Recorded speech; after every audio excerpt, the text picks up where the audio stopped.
Maraming salamat po sa pagtangkilik ng ating video. Hinihikayat ko po kayong mag-like and subscribe para ma-update kayo sa susunod na nakabanata. Tara at umpisahan na natin. Hindi napigilan ng katawan ni Yvette na manginig habang pinipilit niyang pigilan ang nag-iinit at nakakakiliti na damdamin. Kinagat niya ng matindi ang kanyang mga labi at pinigilang gumawa ng kahit na anong tunog. Sige, tingnan natin hanggang saan ang kaya mo. Si Daryl ay hindi nagmamadali habang siya ay tumalo ng isang hakbang sa isang malaking puno at humiga ng napakatahimik sa isang sanga. Hindi naging maganda ang pakiramdam ni Yvette habang lumipas ang oras dahil sa mga pangyayari. Walang sinuman ang kayang makatiis sa ganong nakakakilabot na mga sensasyon ng mahabang panahon. Ipinikit ni Daryl ang kanyang mga mata at inenjoy ang walang tigil na tawa ni Yvette na parang musika sa kanyang tainga. Nabalot si Yvette sa pawis makalipas ang halos 12 segundo dahil hindi na siya nakatiis at sinabi, Daryl, haha. Pakiusap, itigil ang pormasyon. Masayang narinig ni Daryl ang banayad na tono ni Yvette pero nanatili siyang tahimik. Ang babaeng ito ay matigas ang ulo at kinailangan pa niyang pahirapan ng husto. Ang mayabang na pagkikilos ni Yvette ay naglaho at naramdaman niya ang lubos na kawalan ng pag-asa nang nakita niya ang mga kilos ni Daryl. Daryl, pakiusap itigil ang pormasyon. Pakiusap, ako ay nagmamakaawa sa'yo. Labag sa loob ni Yvette ang humingi ng awa kay Daryl, ngunit hindi na niya kayang tiisin pa. Pinahirapan siya ng mabuti hanggang sa siya ay pagpawisan ng lubos. Itinapon ni Yvette ang kanyang dignidad pagkakita niyang si Daryl ay tahimik pa rin at nagmamakaawa habang pumapadyak sa lapag. Daryl, ang walang makatatalong Darby, Seckmaster Darby.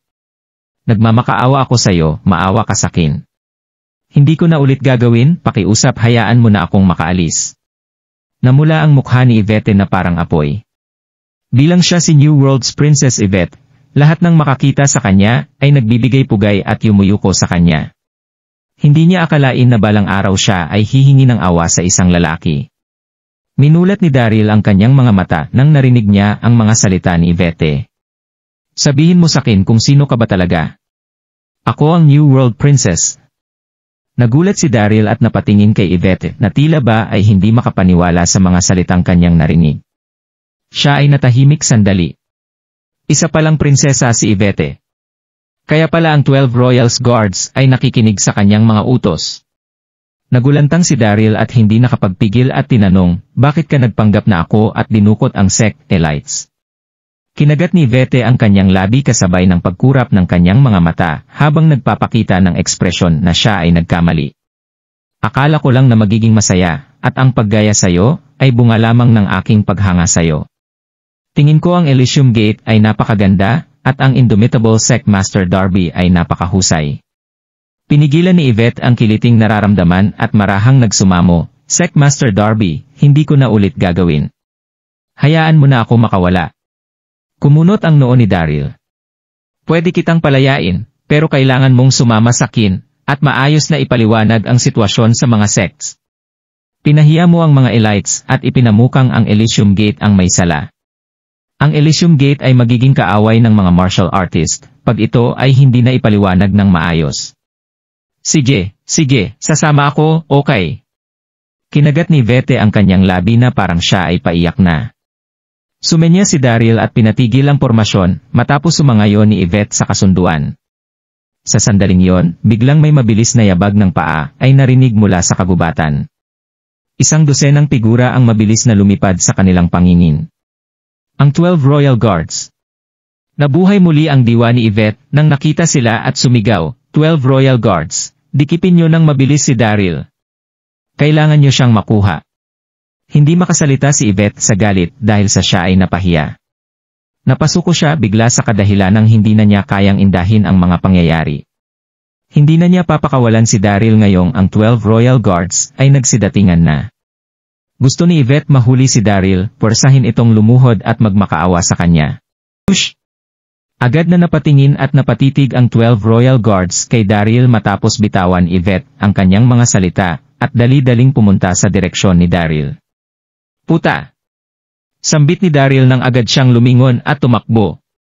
Hindi kaya ni Daryl ang makigulo sa 100 tao bilang 10 sa kanila ay martial marquises, habang 2 sa kanila ay martial saints.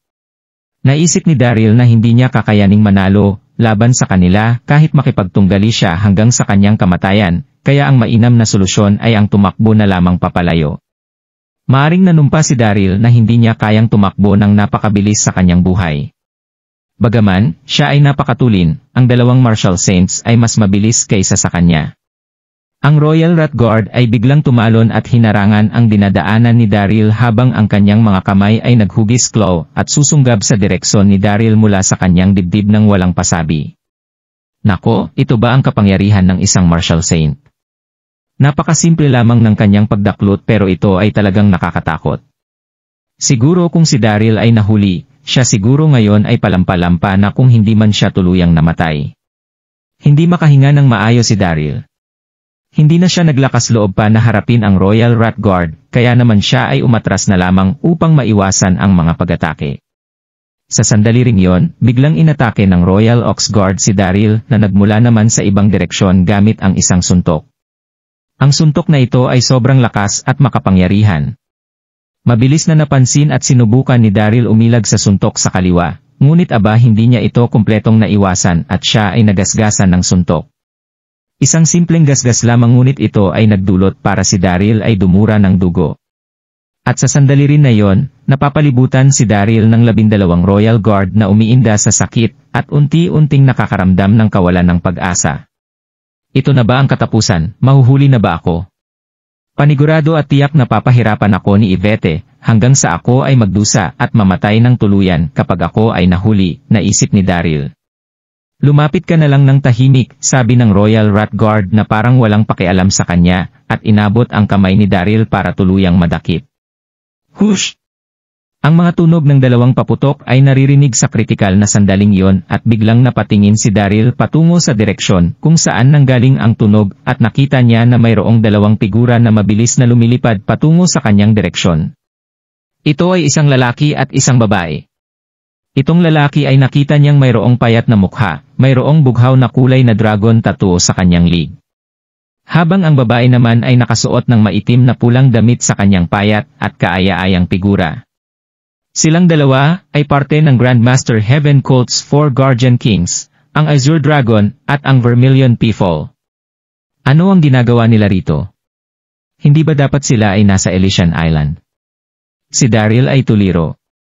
Elder Master, narito kami para ikaw ay aming sagipin. Sigaw ni Azure Dragon bago niya ikumpas ang kanyang puslo at hampasin ang Royal Rat Guard gamit ang lamang ang kanyang palad. Boom! Ang Royal Rat Guard at ang Azure Dragon ay parehong naglakad patalikod habang ang bawat pag-atake ng isa't isa ay hindi nagbigay ng kalamangan sa dalawang nagtutunggali. Napalunok. At sa sandali rin na yon, naramdaman ni Daryl na parang ganap na nagiba ang ayos ng kanyang mga lamang loob. Habang iniinda at tinitiis ang sakit na nararamdaman, bigla siyang may naamoy. Naamoy niya si Vermilion Peafowl nang siya ay angkayin nito gamit ang kanyang eleganteng katawan. Hindi na napigilan ni Daryl ang kanyang sarili, at biglang na lamang napalunok ng tahimik at napangiti. Ayos lang ako. Hindi ako mamamatay. Tumango ang Vermilion Peafowl nang kanyang marinig ang mga salitang sinabi ni Daryl, binuhat niya si Daryl, at lumipad hanggang sa langit. Samantala naman, si Azure Dragon ay patuloy na nakikipaglaban, at umaatras ng sabay-sabay bago siya tuluyang umalis sa lugar. Napagtagumpayan ng dalawang Guardian Kings ang pagkuha kay Daryl. Inilayo nila si Daryl ng 100 kilometro, at sa wakas ay nailapag sa isang bangka. Elder Master, sigurado po ba kayo na ang mga natamo niyong sugat ay hindi ganon kalubha?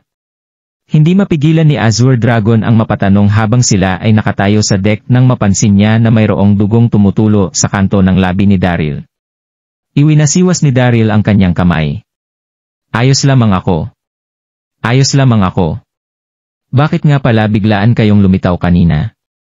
Hindi ba dapat kayo ay nasa Elysian Island? Nagkatinginan ang dalawang Guardian Kings sa isa't isa bago sabihin ni Vermilion Peafowl ng marahan na, Elder Master, pinadala kaming dalawa ni Cult Mistress sa kahilingang ikaw ay magbalik sa Elysian Island.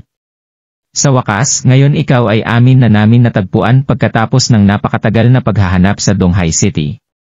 At bakit naman ako pinapahanap ng Cult Mistress? Pabulong na tinanong ni Daryl. Hindi kaya dahil namimiss niya na ako matapos naming hindi magkita ng sobrang dalas. Tumatawa si Daryl sa loob-loob niya. Hindi ko rin nga alam kung bakit pinapahanap ka ng cult mistress. Sabi ni Vermilion P. Fall ng mahinahon, habang inilalagay niya ang kanyang panloob na enerhiya upang ilipat ang bangka patungo sa Elysian Island. Tumango si Daryl at hindi na nagtanong pa. Dumating sila sa Elysian Island makalipas ang 2 oras. Nasa huling araw na ng taglagas, ngunit ang Elysian Island ay tulad ng isang nakatagong paraiso dahil sa taglay nitong kagandahan na talagang kaaya-aya na napapalibutan ng mga tabing dagat na halaman na buhay ang kulay, buhay na buhay maaari itong maobserbahan kahit mula sa kalayuan. Kumatok ang Vermilion P. Fall sa pintuan ng Cult Mistress at magalang na inanunsyo ang pagbabalik, Mistress, nandito na po si Daryl. Biglang may bayanad na boses na dumating mula kay Monica na nanggaling sa kabilang silid habang tinatapos ni Vermilion P. Fall ang kanyang sinasabi. Sige, papasukin niyo si Daryl ng solo. Azure Dragon and Vermilion P. Fall, maaari na muna kayong umalis. Sige po, Mistress, sagot ni Vermilion P. Fall habang siya ay lumilingon paalis. Maya-maya ang biglang binuksan ni Daryl ang pintuan at pumasok pagkatapos makitang pareho silang lumakad ng palayo. Napalunok siya. Hindi mapigilan ni Daryl na lunukin ang laway nang makita ang eksena sa kanyang harapan pagkapasok niya ng silid. Nakasuot si Monica ng isang lila na pantulog sa sandaling yon. Nahihirapan si Daryl na alisin ang pagkakatitig ng kanyang mga mata sa sexual na kurba ni Monica. Ang kaunting kolorete sa kanyang mukha ay nagbigay lalo ng dagdag na husay sa hindi masukat-sukat nitong kagandahan. Matapos na hindi magkita ng ilang sandali, pambihira na ang naging pangakit ng Cult Mistress kay Daryl. Mistress, bakit bigla mo akong ipinatawag pabalik? Dahil ba sa kadahilan ng namimiss mo ako? Tanong ni Daryl na may kasamang pagngiti. Nagiging mas matapang siya pagkatapos ng kanyang 2 dating kilalang kontak sa Cult Mistress. Namula si Monica at malandi nitong iginala ang kanyang mga mata. Daryl, ako pa rin ang Cult Mistress. Mas nagiging mapangahas ka na ngayon sa gayong pagrespeto sa iyong mga nakatataas Totoong si Daryl ay unti-unting nawawala ng tamang pagbibigay ng galang. Sige.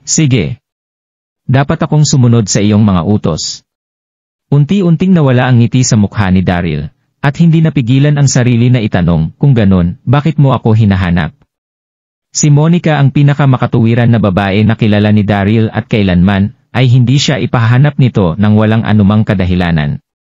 Napamungot si Monica at tumayo mula sa kama na kinaroroonan niya at lumakad papunta sa direksyon ni Daryl at mahinhing sinabi, gusto kitang tanungin. Kung hindi ako nagpadala ng mga tao para hanapin ka, anong ang magpapabalik sa iyo dito para ako iyong bisitahin? Natawa si Daryl nang marinig niya si Monica at binigyan niya ito ng mahigpit na yakap. Ang dami kong napagdaanan nitong mga nakaraang araw. Muntik-muntikan na akong mamatay sa kamay ng sick sex, at sadyang wala ng oras para bumalik. Huwag ka na magalit sa akin, Mistress, pabulong na sinabi ni Daryl sa tainga ni Monica. Hindi pa nagsinungaling si Daryl. Ang pag-atake ni Abe's Mother Serendipity dati ay nagdulot sa kanya para mawalan ng kapangyarihan. Kinailangan niyang magsikap upang makabawi, makabangon, at gumaling sa mga sugat at kapinsalaang naidulot nito sa kanya. Nang maglaon ay natuklasan din niya na si Yvette ay nagpapanggap bilang siya at ang seryeng ito ng mga kaganapan ay nagpapanatiling kay Daryl na abala. Kaya naman wala na siyang oras para sa kanyang pagbabalik sa Elysian Island. Gusto talagang bisitahin ni Daryl ang Cult Mistress kung hindi siya naging abala. Mahigpit na pagsasalita, ang Cult Mistress ay ang unang babaeng nakasama niya pagkatapos ng lahat. Si Monica ay parehas na nahihiya at masaya dahil bigla ang yakap ni Daryl. Ngunit itinulak niya ito palayo at marahan na sinabi, hindi ako galit sa iyo. Namimiss lang talaga kita. At lubusang namula si Monica pagtatapos niyang sabihin ang kanyang sariling mga salita. Paanong kaya niyang magsabi ng nakakahiyang mga bagay bilang siya ang nakatataas at ang makapangyarihang Cult Mistress? Gayunpaman, hindi niya maiwasan ibaba ang kanyang kilos at asta mataas kapag kasama si Daryl sa paligid. Binalot ni Daryl ang kanyang braso sa baywang ng Cult Mistress, at niyakap niya ulit ito ng mahigpit matapos marinig ang mga salitang nasabi sa kanya. Ang buong katawan ni Monica ay nahulog sa mga braso ni Daryl mula sa inersya paliwanag niya. Anong problema? Mahigpit ba masyado ang aking pagkakayakap at ika'y aking nasaktan? Mahinahong tinanong ni Daryl. Ayos lamang ako. Mahigpit na kinagat ni Monica ang kanyang mga labi hanggang sa malapit na itong dumugo. Pero kung yayakapin mo ulit ako ng ganoon kalakas, baka matakot na akong masaktan mo ang bata sa sinapupunan ko. Ha? Ano? Sa sandaling yon, naramdaman ni Daryl ang isang paghiging sa kanyang ulo. Ang batang nasa sinapupunan ni Monica. Ito. Anak natin, sinabi ni Monica nang mahingang nakangiti at namumula-mula ang mga pisngi. Ang ating anak. Totoo ba talaga ito? Si Daryl ay nagulat at hindi maipahayag ang sarili sa pamamagitan ng mga salita. Hindi siya makapagsalita. Bigla siyang nabalutan ng kaligayahan. Totoo, mararamdaman mo naman sa sarili mo kung hindi ka naniniwala sa akin. Biglang namula si Monica sabay kuha sa kamay ni Daryl at ipinatong sa kanyang tiyan. Noon pa man ay may nararamdaman na si Monica na parang may kakaiba sa kanya, nagsimula pa noong siya ay huling dinatnan. Sa wakas ay naisipan niyang mag-pregnancy test at lumabas na siya nga ay buntis. Si Monica ay ikinasal na kay Colt Master sa loob ng maraming taon, ngunit hindi nila napunan ang kanilang kasal at ang nag-iisa at natatangi na lamang niyang relasyon ay si Daryl. Masasabing si Daryl ang una at nag-iisang lalaki na nakasama niya. Kamakailan lamang ay labis na namis ni Monica si Daryl, kung kaya nga at ipinadala niya ang 2 Guardian Kings upang hanapin siya. Ang kamay ni Daryl ay kasalukuyang nasa tiyan ng Cult Mistress, samantalang nanginginig naman ang kanyang buong katawan sa sandaling iyon. Ang ranggo ng Marshal Marquis ni Daryl ay pinapayagan siyang maramdaman ang malinaw na pintig ng buhay sa loob ng sinapupunan ni Monica. Ramdam na ramdam pa rin niya ito sa kabila ng pagiging mahina nito. Buntis nga talaga si Monica. Si Daryl ay natuwa ng sobra-sobra sabay sa paghawak sa kamay ni Monica. Ako ba? Ako ba talaga ay magiging tatay na? Napapikit si Monica at ngumiti habang nakapatong ang ulo sa balikat ni Daryl. Oo, magiging ama ka na. Labis na nananabik si Daryl at mahigpit na yumakap kay Monica habang nanginginig ang buong katawan niya sa sobrang kaba. Pareho silang patuloy na nanatiling tahimik habang nasisiyahan sila sa init ng bawat isa sa sandaling iyon. Matapos ang ilang oras, huminga ng malalim si Daryl at biglang hinila ang kamay ni Monica habang papunta sa pintuan. Ano? Ano ang ginagawa mo? Malumanay na tanong ni Monica. Malambing na tumingin si Daryl kay Monica at sinabing, kasama mo ang aking anak. Bakit tayo mananatili pa rin dito? Aalis ako sa Elysian Island, kasama ka, at ang aking anak. Bulaslas ni Monica, Daryl, ano ba iyang pinagsasabi mo? Walang kwenta. Huwag ka nga maging tanga. Saan naman tayo pupunta kung sasama ako sa iyo sa pag-alis? Ang mga alagad ng Grandmaster Heaven Colt ay nakakalat. Napakabilis lamang para sa kanila ang hanapin tayo, at wala tayong matatakbuhan pagkatapos nito. Biglang nakramdam ng kaba si Daryl nang marinig ang sinabi ni Monica. Ano ang dapat nating gawin? Sa ngayon, maaari mo itong itago, ngunit imposibleng maitago mo pa ang iyong umbok sa tiyan ilang buwan ang makalipas. Tiyak na tatanungin ito ng Cult Master kapag naging malaki ang tiyan ni Monica. At kapag ang katotohanan tungkol sa pagbubuntis ni Monica ay tuluyang nahayag, siya ay nasa paniguradong malubhang panganib. At sa sandaling yon, marahang sinabi ni Monica, huwag kang mag-alala, nakaisip na agad ako ng plano para dyan. Marahan siyang nagbuntong hininga at nagpatuloy, Daryl, kailangan kong banggitin ang isa pang bagay bago ko sabihin sa iyo ang plano. Tumigil sandali si Monica at nagpatuloy, ayon sa maasahang mga mapagkukunan ng balita, ang New World ay napaka-ambisyoso at baka sakaling salakayin ang ating World Universe. Nagpadala na ang New World Emperor ng isang envoy kalahating buwan na ang nakakalipas upang kumbinsihin ang Grandmaster Heaven Colt na mangako ng katapatan sa New World. Hindi mapigilan ni Daryl na magtanong, ano ang sinabi ng Cult Master? Siya ba ay nangangako o hindi? Tumango lamang si Monica ng ulo. Ang Cult Master ay sumang-ayon na ipangako ang kanyang katapatan. Ano? Natigilang tuluyan si Daryl. Paano pumayag ang Cult Master doon? Hindi ba pagiging traidor ang mangako ng katapatan sa bagong daigdig? Nagpatuloy si Monica sa kanyang sinasabi, Sinabi ng tagapagbalita ng bagong daigdig na hanggang ang Grandmaster Heaven Colt ay kusa na nangako ng aming katapatan, bibigyan siya ng New World Emperor ng titulong punong ministro sa sandaling namuno siya sa World Universe. Ang Colt Master ay magiging pangalawa lamang sa Emperor, habang higit sa lahat, ang Grandmaster Heaven Colt ay magiging opisyal ding Guardian Colt. Hindi na mapigilan ni Daryl ang tumawa ng kanyang marinig ang mga salita ni Monica. Puta, kusang loob na nagsumikap ang bagong daigdig upang manalo sa Grandmaster Heaven Colt, inisip ni Daryl. Medyo nagalit si Monica at kinagat niya bigla ang kanyang labi. Ako ay lubos na nabigo sa Colt Master tungkol sa bagay na ito.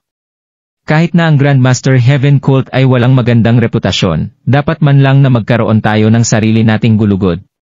Kaya paano kung tayo ay maging opisyal na Guardian Colt? Kung ang ating mundo ay nahuhulog sa trabaho ng bagong daigdig, mamumuhay na lamang ba tayo sa ilalim ng kontrol ng iba? Ang isang tao ay hindi dapat bumalik sa kahirapan. Paano magiging kusa ang Colt Master na maging taglay ng New World? Talagang binigo niya ako. Naantig si Daryl sa mga salitang binitiwan ni Monica. Hindi niya inaasahan na ang gayong masilan na babae, tulad ni Monica, ay magkakaroon ng ganoong klaseng integridad. Tumawa si Monica at marahang sinabi, iyon ang dahilan kung bakit ayaw kong manatili sa Elysian Island. Hindi ko nais na maging isang traitor sa tabi ng Grandmaster Heaven Colt. Nais kong umalis kahit na wala sa aking sinapupunan ang anak mo. Gayunpaman, tiyak na hahanapin ako ng Colt Master sa sandaling umalis ako, kaya naman ako ay gumawa ng isang plano. Umupo si Monica sa upuan at marahang humigop ng kanyang tsaa. Paglipas ng isang buwan, ang New World Emperor ay magpapadala ng isa pang utos, upang pag-usapan kung paano masusupil ang World Universe, kasama ang aming Colt Master. Ang isang piging ay tiyak na gaganapin sa Elysian Island upang ipagdiwang ang okasyong ito. Panigurado sa panahong iyon, makakahanap ako ng isang pagkakataon upang sunugin ang buong likod ng bahay. Ang bawat alagad sa Elysian Island ay paniguradong magiging lasing na lasing, at mahihirapang patayin ang apoy. Inilapag ni Monica ang tasa ng tsaa at marahan na sinabi, ako ay aalis sa pagkakataong iyon, at sa oras na ang Colt Master ay nahimasmasan. Paniguradong iisipin niya na ako ay nasunog na at naglahong parang abo. Sa pagkakataong iyon, hindi na niya ako muli pang hahanapin pa. Grabe. Sobrang napahanga si Daryl sa sinabi ni Monica, ngunit medyo nag-alala siya tungkol sa kanyang plano.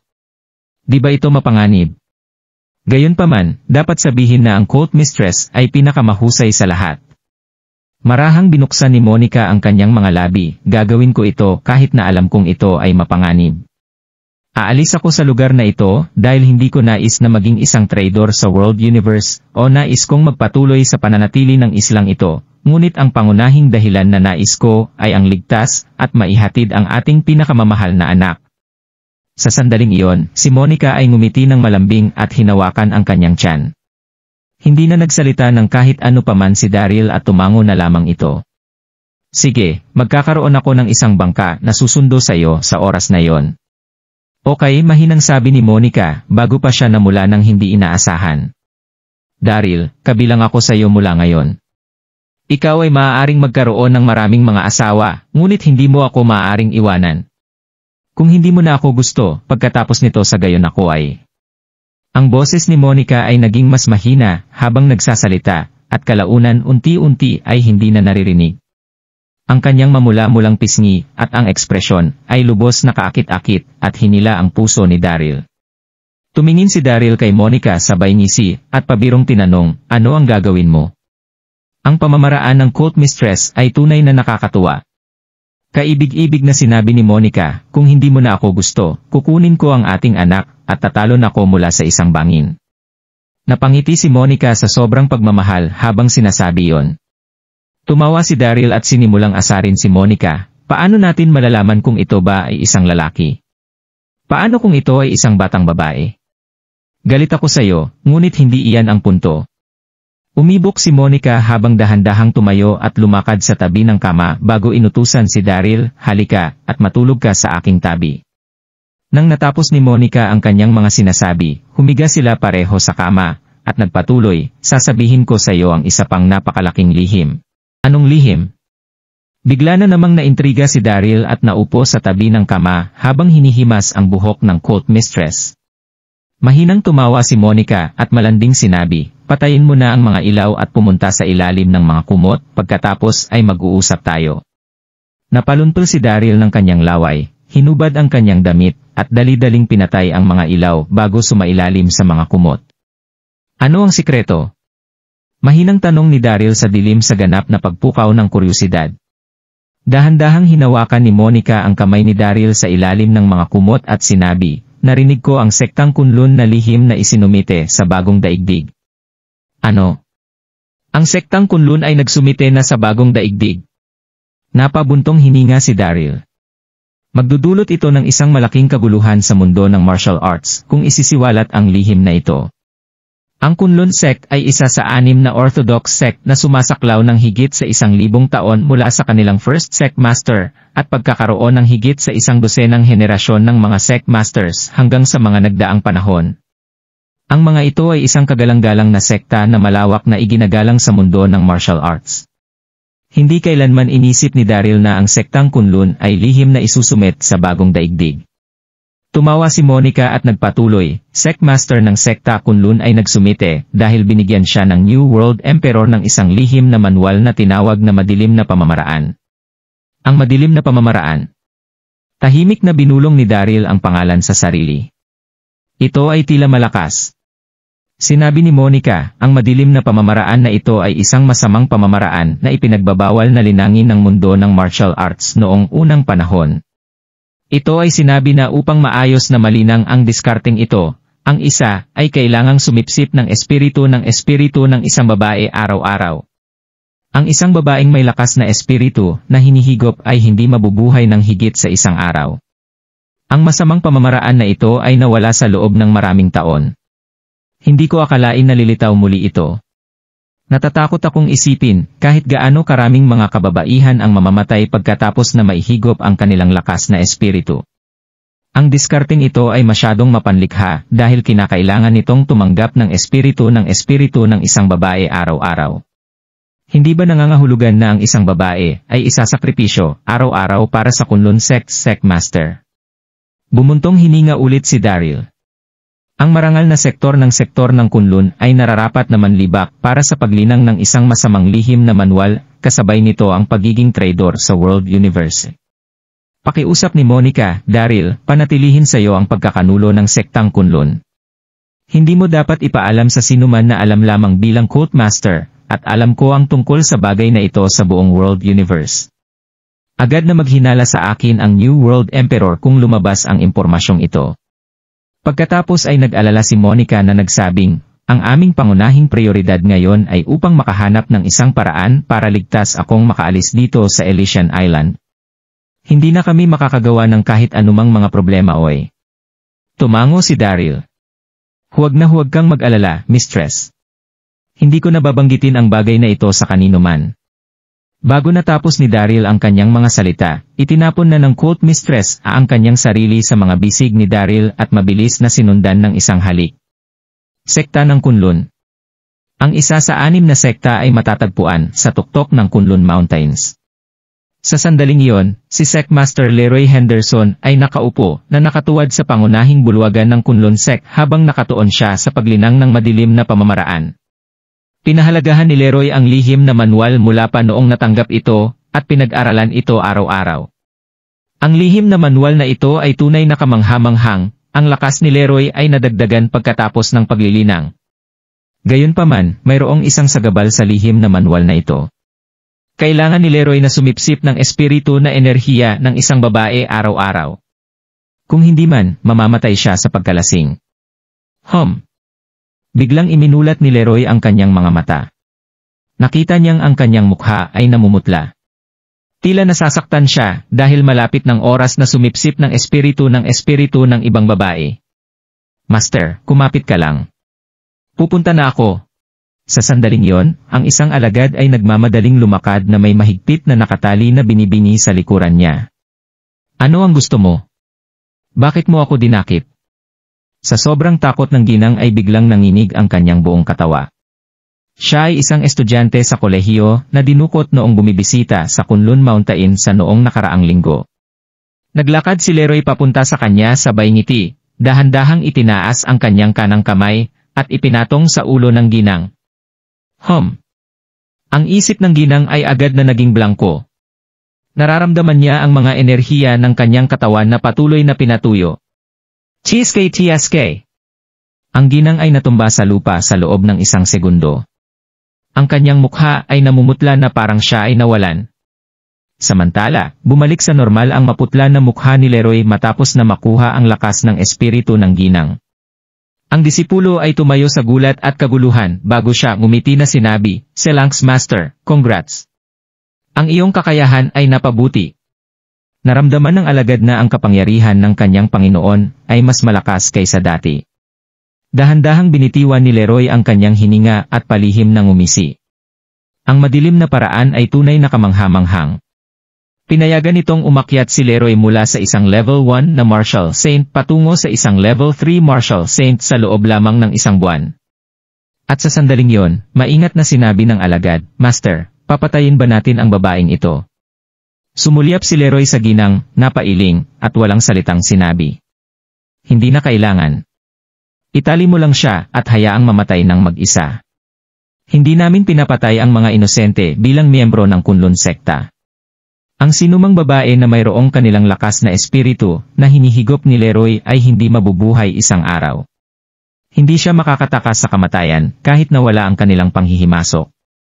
Tumango ang disipulo at sinabi, "Master, may isa pang bagay." Ang Abbess Mother Serendipity ay nagpadala ng balita na ang Elysium Gate ay nakuha ang ibang mga sekta ng kahapon at dinala sila sa Wishing Star Tower upang brutal silang mapahiya. Ang Abbess Mother Serendipity ay labis na nagagalit at nais na tipunin ang lahat ng mga sekta upang maalis ang Elysium Gate. "Guro, pupunta ba tayo?" Tumango si Leroy at sinabi, "Kailangan nating umalis. Ang Kunlun sect ay nagsumite sa bagong daigdig. Dapat natin silang tulungan pagsamahin ang mundo ng martial arts, syempre. Ang Elysium Gate ay mabilis na nabubuo. Magiging mabuti kung maaalis natin ang mga ito." Agad na tipunin ang mga alagad. "Pupunta kami sa Donghai City." "Oo, Master," sagot ng disipulo na mabilis na umalis. Isang masayang boses ang nagmula sa pasukan ng pangunahing bulwagan tulad ng paglisan ng alagad. "Itay, pupunta ka ba sa Donghai City?" "Gusto ko ring pumunta." Isang payat na figura na humigit kumulang na 18 taong gulang na buhay na sumugod sa bulwagan. Ito ay walang iba kundi ang anak na babae ni Leroy na si Lydia. Ang mukha ni Leroy ay napuno ng lambing nang kanyang makita ang kanyang anak na babae. "Lydia, pupunta ako sa Donghai City para sa mga seryosong bagay. Hindi para magsaya." Talagang napakahalaga ni Lydia kay Leroy at lubos niyang itong inaalagaan at pinoprotektahan. Naglakad si Lydia papunta kay Leroy, hinawakan ang braso nang marinig ang kanyang mga salita, at nyugyug ito habang sinasabing, "Ay, gusto ko talaga. Narinig kong masaya talaga ang Donghai City. Mayroong mga dagat-dagat. Sige, dadalhin kita doon." Walang magawa na sabi ni Leroy habang siya ay umaalma matapos makita ang kanyang anak na sa kanya ay naglalambing para maisama lamang. Matapos ang isang oras, si Leroy kasama ang 2,000 mga alagad ng sektang Piling Tao sa Kunlun ay nagtungo sa Donghai City Dragon Racing Lake. Humiling sa kanila ang Abbess Mother Serendipity na hintayin siya sa Dragon Racing Lake. Lungsod ng Donghai, Young Residence. Nakaupo si Yvonne sa sofa ng sala habang siya ay nanonood ng telebisyon na nagpapakita ng isang tanyag na variety show, ngunit hindi niya ito talaga binigyan ng pansin. Si Yvonne ay nawala ng kontak kay Daryl mula nang maganap ang kasal. Tila ba ay nawala na ang kanyang diwa at walang interes sa kung anuman ang kanyang ginawa, at nalock ang kanyang sarili sa bahay sa buong oras at buong magdamag. Naglakad si Kingston sa sandaling iyon, at napasinghap nang makita ang nalulumbay na estado ng kanyang anak na babae bago siya pasiglahin. "Yvonne, iniisip mo pa ba si Daryl?" Kinamumuhian na siya ng lahat ngayon, habang ang 6 na sekta at bawat kilalang pamilya ay nag-iisip na ng mga paraan upang matanggal siya. Ang isang lalaking katulad niya ay hindi na maaaring tubusin ang kanyang sarili, bakit ikaw pa ang nabitin sa kanya? Bukod dito, nakikipagsabuatan siya sa Eternal Life Palay sect na kung saan mismo ay isang hindi kapatapatawad na gawain o kilos. Tumawa si Yvonne at hindi na lamang umimik. Si Daryl ay ang isa sa pinakamahusay na tao sa buong mundo sa kanyang opinyon. Hindi maniniwala si Yvonne sa anumang paninirang puri laban sa kanya anuman ang nagsabi ng mga tao. Nag-alala si Kingston na makita ang kanyang anak na natahimik. Yvonne, huwag mo na isipin pa si Daryl. Maayos na ang panahon ngayon, mamasyal tayo. Nanatiling tahimik si Yvonne habang umiling. Si Kingston ay nagsimulang makaramdam ng pagkabalisa. Ang minamahal kong anak na babae, pupunta ka ba kung nagmamakaawa ako sa iyo? Hindi na kaya ni Yvonne ang manatiling nakakulong sa bahay. Kung hindi man, magkakasakit siya ng hindi namamalayan. Nagmamakaawa ako sa iyo, medyo maganda ang panahon ngayon.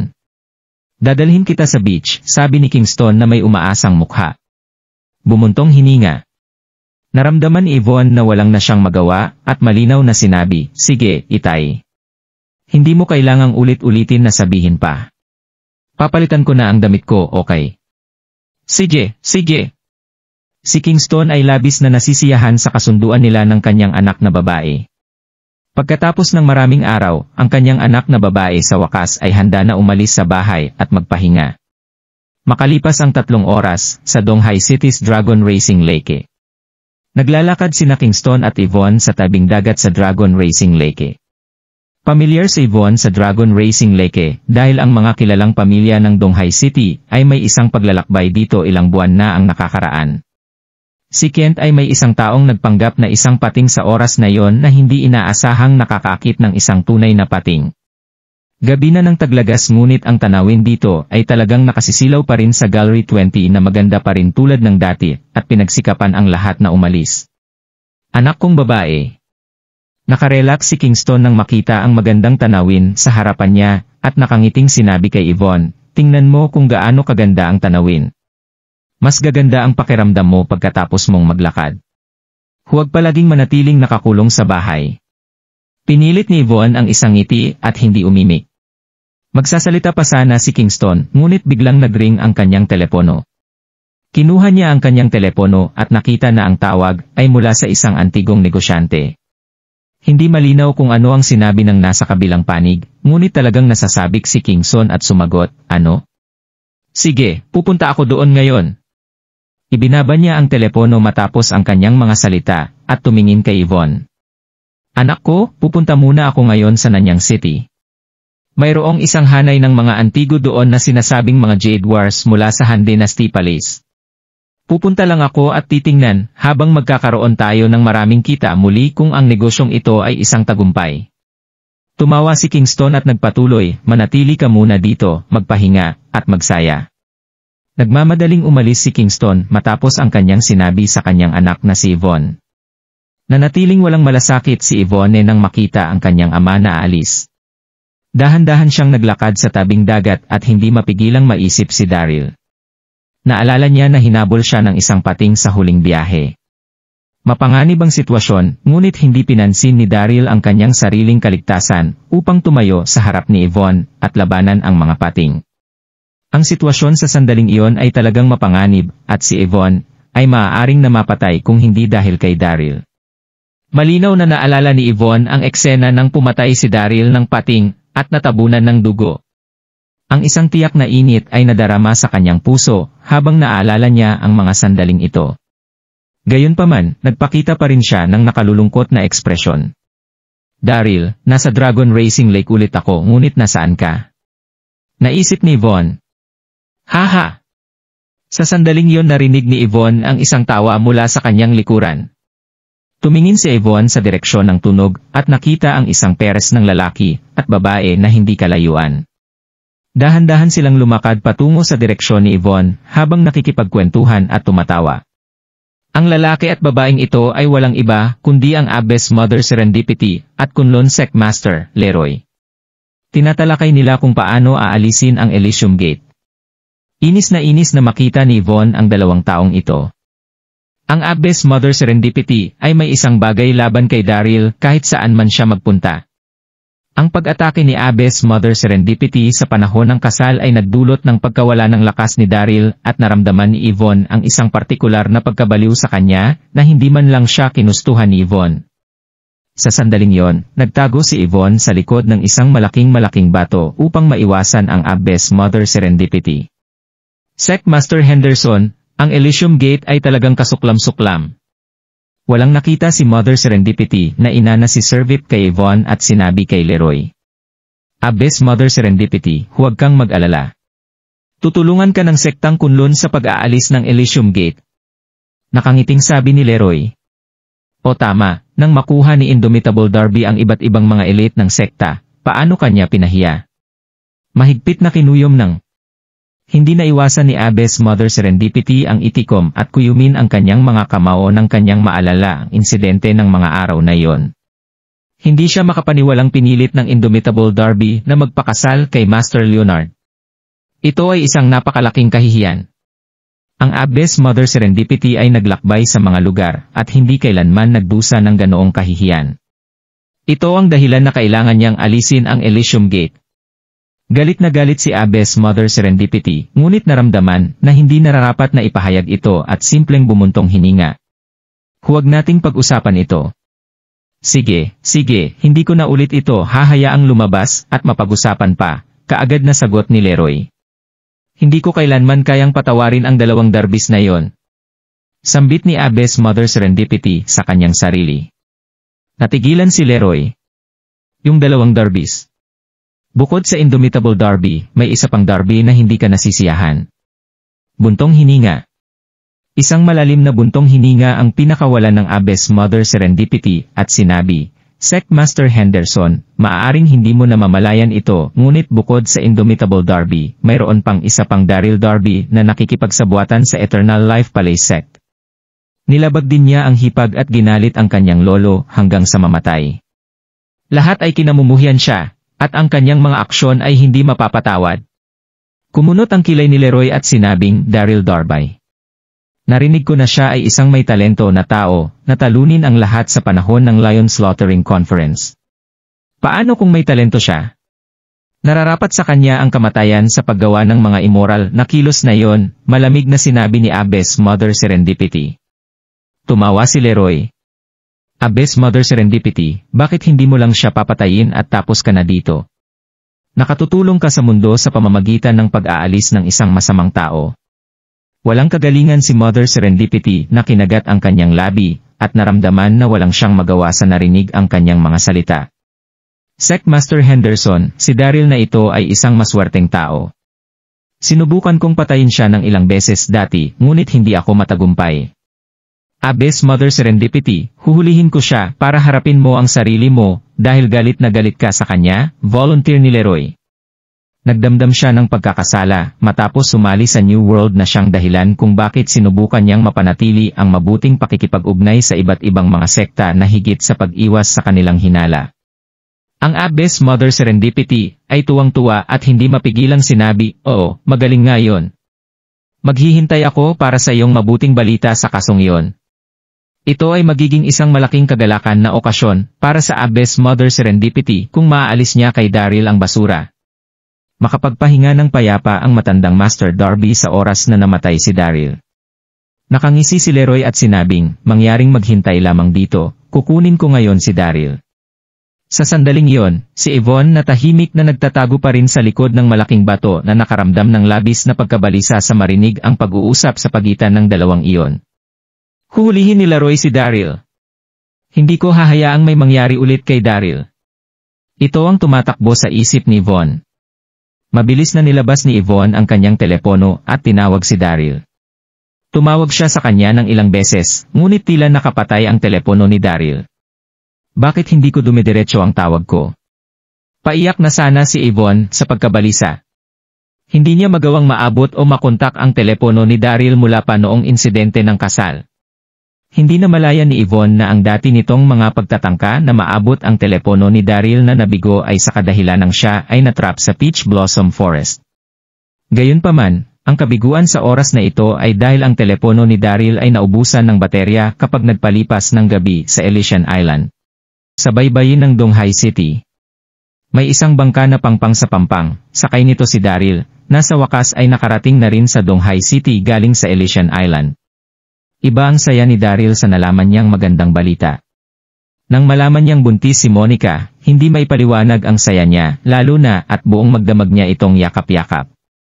Dala-dala niya ang isang sako na puno ng mga herbs na kinuha niya sa Elysian Island. Inilapag niya lang ito sandali at naghanap siya kaagad ng pagkain dahil kagabi pa siya hindi kumakain kaya gutom na siya.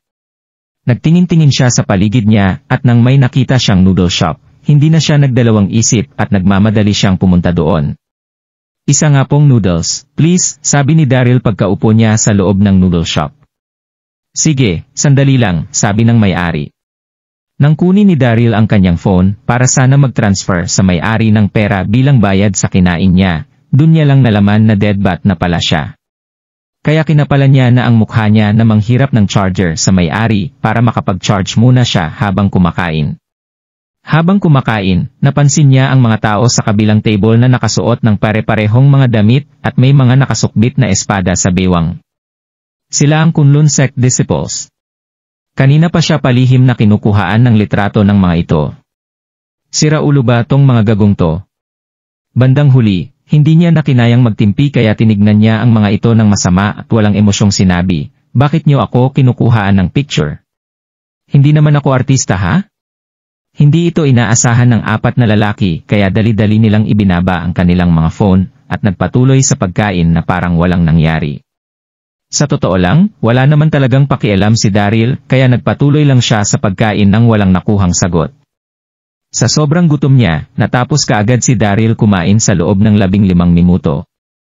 Tinanggal niya ang kanyang phone sa pagkaka-charge para sana magbayad pero noong bubuksan niya na ito, may narinig siyang biglang sumigaw. Daryl Darby! Agad-agad siyang lumingon at tumambad sa kanya ang 30 lalaki na mabilis na naglalakad papasok sa restaurant. Kasama nila ang Kunlun Sect Master na si Leroy at mukhang galit na galit ito. Nangako si Leroy kay Abbess Mother Serendipity na huhuliin niya si Daryl kahit anong mangyari kaya kinausap niya ang lahat ng membro ng Kunlun Sect na halugugin ang buong syudad para mahanap si Daryl kaya nang makita siya ng 4 na lalaki sa noodle shop, agad na nag-report ang mga ito sa Sect Master. Sumama ka sa akin. Gusto kang makita ni Abbess Mother Serendipity. Pasinghal na sabi ni Leroy habang porsadong hinihila si Daryl. SHT! Isang level 3 Master Saint. Sobrang nagulantang si Daryl sa mga biglang nangyari kaya dali-dali siyang tumakbo papunta sa pintuan ng restaurant para tumakas. Gusto mong tumakas? Dali-daling tumakbo si Leroy at hinampas ang likod ni Daryl ng sobrang lakas. Boom!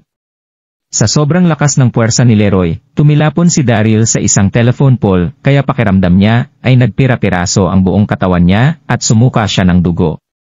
Sinubukan ni Daryl na tumayo pero sa sobrang lakas ng enerhiya ni Leroy, literal na naubos ang lahat ng panloob niyang enerhiya at siguro nasa kalahating oras din ang kakailanganin niya para makabawi. Hindi pa nakontento si Leroy, binigyan niya pa ng isang malakas na suntok ang walang kalaban-laban na Daryl. At saka sinabi sa mga miyembro niya, kunin niyo siya. Dali-dali namang pinagtulungang itali ng mga lalaki si Daryl at sinundan si Leroy palabas. Sa lawa ng Racing Lake. Naglakad si Leroy sa dalampasigan, kasama ang mga disipulo niya habang hila-hila ng mga ito si Daryl na walang malay. Kasalukuyan nang naghihintay si Jean sa grupo kaya wala nang sinayang na oras si Leroy at nagtanong, Jean, alam mo ba kung nasaan si Abbess Mother Serendipity? Pakisabi sa kanya na nahuli ko na si Daryl. Nang makita ni Jean si Daryl, sobrang saya niya. Sa isip ni Jean, kahit kailan, maasahan talaga ang Kunlun Sect Master. Talagang tinupad niya ang pangako niyang huhulihin niya si Daryl. Sect Master Henderson, kasalukuyan pong nagkukultivate ang aking master sa kwarto niya ngayon. Siguro po mga 1 oras pa po bago siya matapos. Magalang na sagot ni Jean. Sige. Masayang sagot ni Leroy. Pagkatapos, inutusan niya ang mga disipulo niya na nakasunod sa kanya, sige, ikulong niyo muna si Daryl sa basement at hayaan nating si Abbess Mother Serendipity ang humarap dyan pagtapos niyang mag-cultivate. Masusunod, Master. Magalang na sagot ng mga disipulo at nagmamadaling hinila si Daryl papunta sa basement.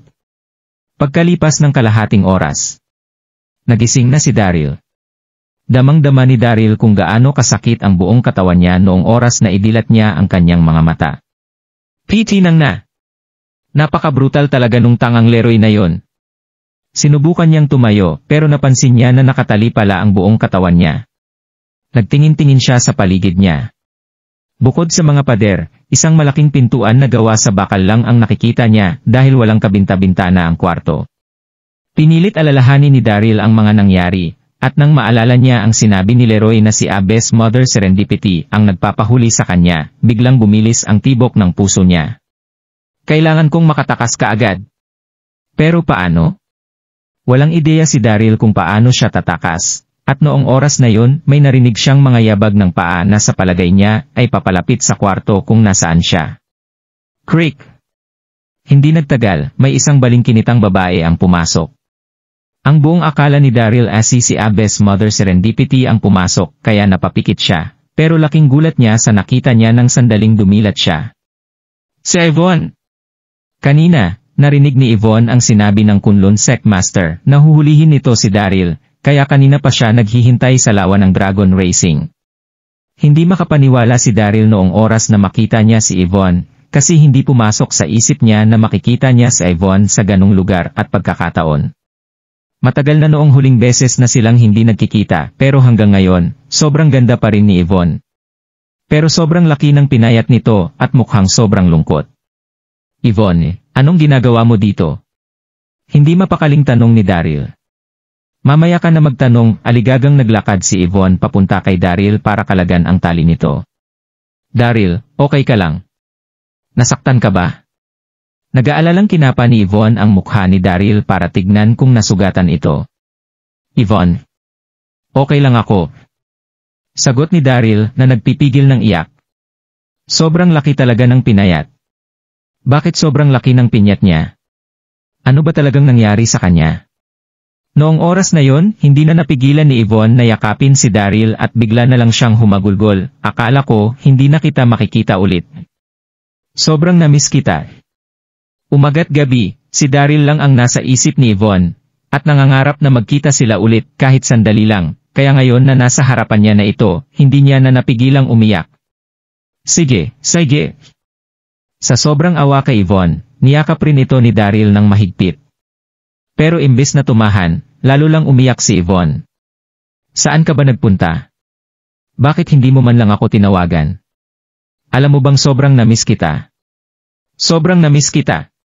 Habang umiiyak, sinusuntok ni Yvonne ng mahina ang dibdib ni Daryl. Hindi ako kakakin at makatulog sa kakaisip sayo, pero hindi talaga kita makita kahit saan ako magpunta. Alam mo ba yon? Sana man lang tinext mo ako para hindi ako nag-aalala. Naghintay ako, pero ni isa, wala akong narinig sayo. Kaya galit ako sayo, Daryl.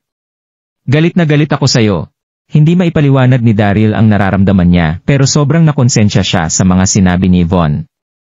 Sorry. Pinunasan ni Daryl ang mga luha ni Yvonne gamit ang kanyang injured na kamay. Yvonne, sorry. Nagkamali ako. Alam mo namang bobo ako diba kaya wag ka nang magalit, okay? Pagkatapos, biglang gumawa ng tunog na parang sa baboy si Daryl.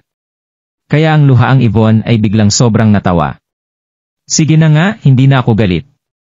Bilisan mong tumayo dyan para makaalis na tayo dito bago pa tayo maabutan ng mga Kunlun Disciple. Dali-dali namang tumungo si Daryl. Bilang Kunlun Sectmaster, hindi ko talaga inaasahan na papatulan ako ng pitang ng Leroy na yon. Wala akong ginawa sa kanya. Nabanggit sa akin ni Monica na balimbing daw yang Leroy na yan. Halos mamatay si Leroy sa isip ni Daryl sa sobrang galit niya. Hinawakan ni Daryl ang kamay ni Yvonne, at tumakbo sila ng mabailis palabas. Masyadong malaki ang lawa ng Dragon Racing Leke, kaya halos kalahating oras din siguro ang aabutin para makalabas sa lugar na yon. Pero biglang natigilan si Daryl sa pagtakbo dahil may naramdaman siyang isang napakalakas na panloob na enerhiya, kaya kinakabahan siyang tumingin sa direksyon na yon. At doon nakita ni Daryl ang isang lalaki na nakatayo sa hindi kalayuan at nakaharang sa lalabasan nila. Nakasuot ang lalaki ng kapa, at tindig pa lang nito, ay halatang hindi ito basta-bastang matitinag. Ang lalaking yun ay si Leroy, ang Kunlun Sectmaster. Kasalukuyang nagkukultivate ng kanaing maitim na metodolohiya si Leroy sa kalapit na kwarto, At bilang isang level 3 martial saint, sobrang lakas ng pandinig niya. Nang marinig ni Leroy ang kaluskos mula sa basement, dali-dali siyang bumaba para mag-imbestiga. TSK, TSK, TSK. Wow, Daryl, hindi ako makapaniwala na may isang taong maglalakas loob na iligtas ang isang basurang kagaya mo. Natatawang sabi ni Leroy. Hindi naman ganun kadiin ang tono ng boses ni Leroy pero sobrang kinilabutan si Daryl. Patay. Mukhang imposible nang makatakas kami. Sobrang nasindak si Daryl pero pinili niyang huwag magpahalata at matapang na sumagot, Leroy, wala naman akong naalala na kinalaban kita, kaya bakit mo ako gustong kalabanin? Tinawag mo akong basura, pero hindi mo ba alam na mas bagay sa'yo ang salitang yon? Hindi ako makapaniwala na ang isang balimbimbing na galing sa New World ay tatawagin akong basura. Nakakatawa. Ngumisa lang si Leroy at hindi na nagsalita. Pagkatapos, bigla siyang tumakbo papunta kay Daryl at sinuntok ito. Sobrang bilis niya. Hindi nakaduda-duda ang bilis niya dahil isa yun sa kakayahan ng isang level 3 martial saint kaya hindi na nakailag si Daryl. Di hamak na level 1 martial marquis lang si Daryl, kaya sobrang laki ng pagitan ng mga lakas nila ni Leroy. Ang tanging nagawa na lang ni Daryl ay ang harangan ang dibdib niya gamit ang kamay niya. Bam! Masyadong malakas ang pagkakasuntok ni Leroy kaya tumilapon na naman si Daryl at sumuka ng dugo. Daryl! Sigaw ni Yvonne habang nagmamadaling tumakbo papunta kay Daryl at mangyak-ngiyak na sinabi, Daryl, kamusta ka? Ayos lang ako. Pilit na sagot ni Daryl habang sumusuka ng dugo. TSK, TSK, TSK, masyado kang maswerte para sa isang basura. Tumingin si Leroy kay Yvonne, maganda tong babaeng to pero magpaalam ka na sa kanya kasi mamatay ka na ngayon. Pagkatapos, tumakbo si Leroy paunta kay Daryl para suntukin sana ito ulit. Napapikit na lang si Daryl nang makita ang balak gawin ni Leroy dahil sa sobrang bilis nito at sa hina ng katawan niya, imposibleng makaiwas pa siya. Wak! Sigaw ni Yvonne. Sobrang napuruhan na ni Leroy si Daryl kaya kung susuntukin pa ito ulit, siguradong mamatay na ito. Kung nagustuhan mo ang mga ganitong video, huwag mong kalimutan mag-like and subscribe. Panoorin mo na rin ang mga naunang kabanata para lalong maubos ang oras mo.